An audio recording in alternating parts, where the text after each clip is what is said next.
Olá, poderosos. Professor Renato Martins.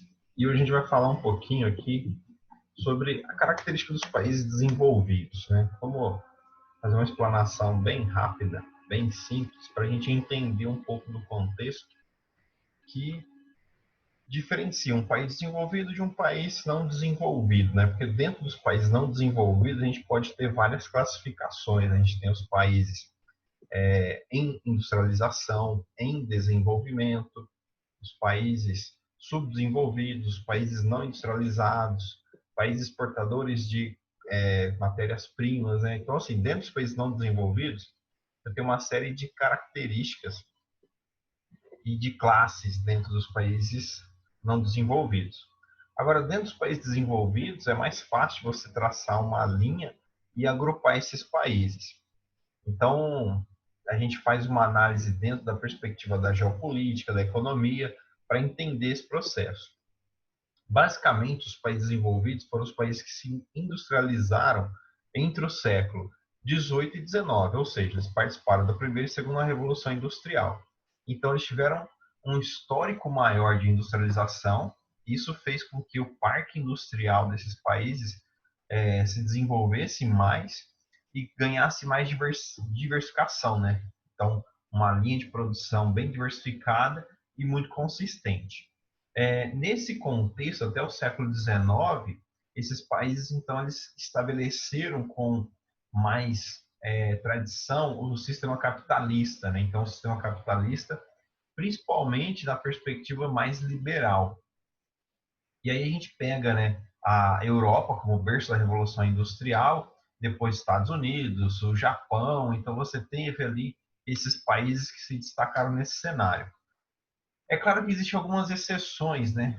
Mas a gente vai focar nesses países aí que se industrializaram entre a primeira e segunda revolução industrial.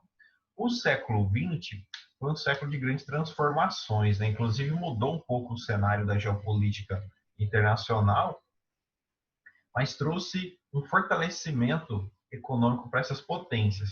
O que mudou basicamente no século XX?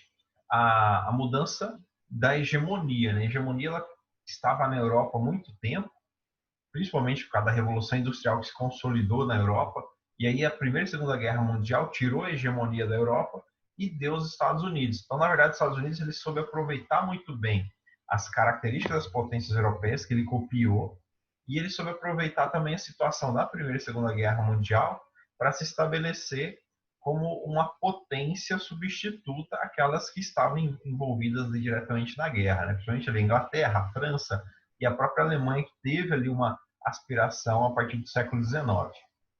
Então você começa a reunir esses fatos.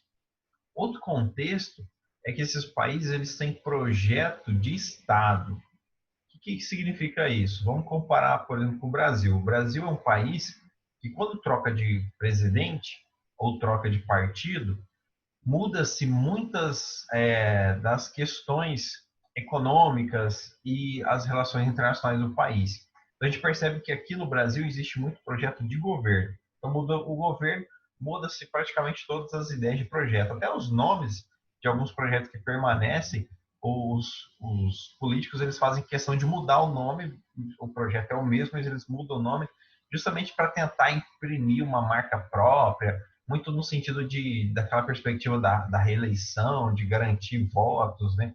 Agora, nos países desenvolvidos, você percebe que tem projeto de Estado, que esses projetos eles se estendem ao longo da história dos países, independente de partido A ou partido B.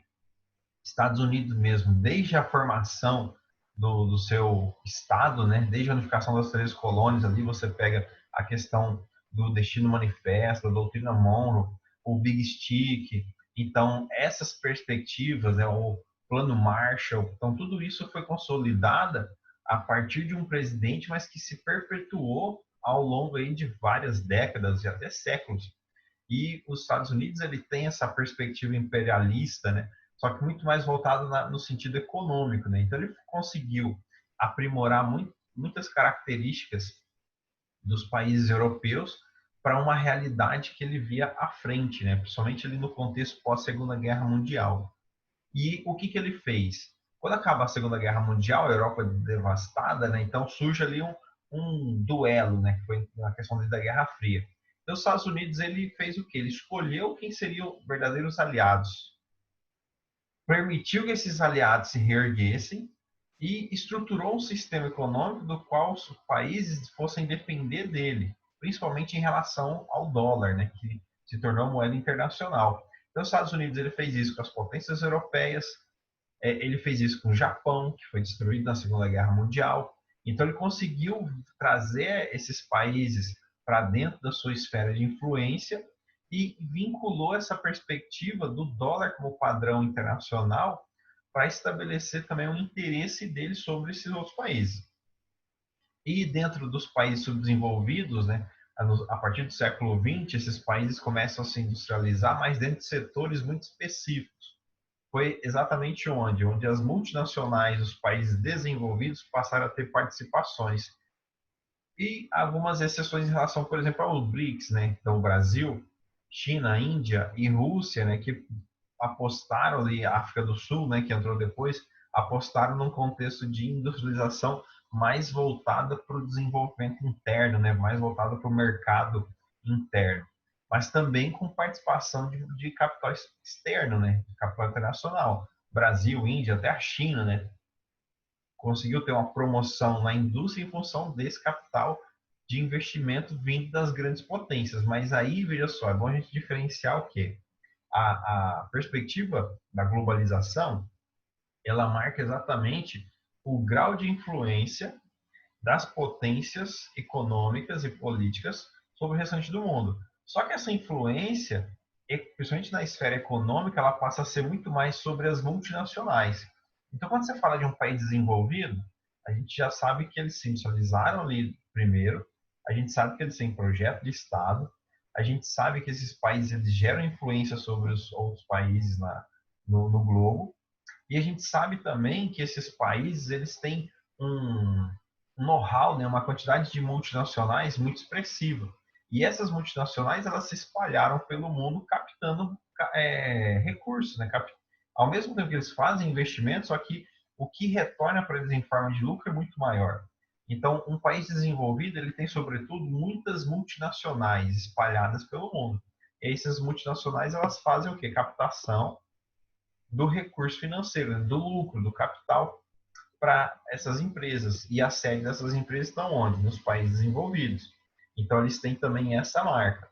Outra perspectiva é exatamente o quê? A permanência na ponta. Como que um país desenvolvido vai permanecer na ponta? Por causa da quantidade de investimento que esses países fazem. Então, países desenvolvidos são países que fazem investimentos. O que é investimento? É a aplicação de recurso em setores estratégicos, principalmente na questão da pesquisa e desenvolvimento tecnológico. Então, eles estão sempre à frente na perspectiva tecnológica. Aí, o que vai ficando comum, ou até mesmo ultrapassado, eles vão repassando para os países em desenvolvimento, em industrialização, os países emergentes. Então, basicamente, um país desenvolvido, ele também tem essa característica de ter inovação, né? De ter essa capacidade de gerar tecnologia inovadora. E o que existe mais caro hoje no mundo? Se você for pegar o contexto da atualidade, contemporâneo, o que existe mais caro do mundo hoje é isso. Muito bom. O conhecimento. Não existe nada mais caro que o conhecimento. Você pode ter pensado aí, ouro, dólar, diamante, iPhone, né? É muito caro, mas não, é o conhecimento, porque é o conhecimento que permite você entregar tudo isso. Então, quem entrega tecnologia recebe muito mais recurso do que qualquer outra coisa. Então, o Brasil ele se destaca a nível internacional fazendo o quê? Exportando produtos agropecuários, produtos primários, né? Minério e agropecuária, grãos e carne. Só que isso, primeiro, que é barato. Por que é barato? Porque muita gente produz. Agora imagina, o Brasil entregando aviões, que aí tem a Embraer que se destaca. Então é um produto que poucos países produzem, então a competição é menor, só que também você tem que se destacar nesse cenário, né, para que os países que vão comprar esse produto confiem diretamente no produto que você está entregando. Então, nesse setor, nessa área, o Brasil se destaca, né? Só que a gente acaba ficando muito voltada a áreas pontuais. Então, o país desenvolvido ele se destaca em vários setores. Então, ele consegue entregar tecnologia de ponta em vários setores e isso traz benefício financeiro diretamente para eles, porque eles fazem investimento em tecnologia, em desenvolvimento, em pesquisa, e isso retorna na venda de tecnologia, na venda de conhecimento. Você vai ter essa característica, então, nos países desenvolvidos. Então, a gente tem um grupo muito seleto desses países, porque justamente eles tentam promover o andamento, né, da geopolítica de tal maneira que garanta essa sobrevida da posição deles no mundo. Inclusive, por exemplo, o Brasil ele se destacou no cenário agropecuário justamente por receber investimentos de empresas multinacionais, principalmente vindo dos Estados Unidos. Então, é como se essas potências mundiais elas criassem uma linha de desenvolvimento para tornar você dependente daquilo que te faz bem. Só que aquilo que te faz bem, na verdade, não deixa você desenvolver em outras áreas, que é o caso do Brasil. O Brasil, historicamente, é dependente de commodities primárias e vai continuar assim por muito tempo, que a gente não tem essa coragem de diversificar, de investir. Coragem no que se refere ao próprio à esfera de governo, né? Então, o governo ele não promove outros setores.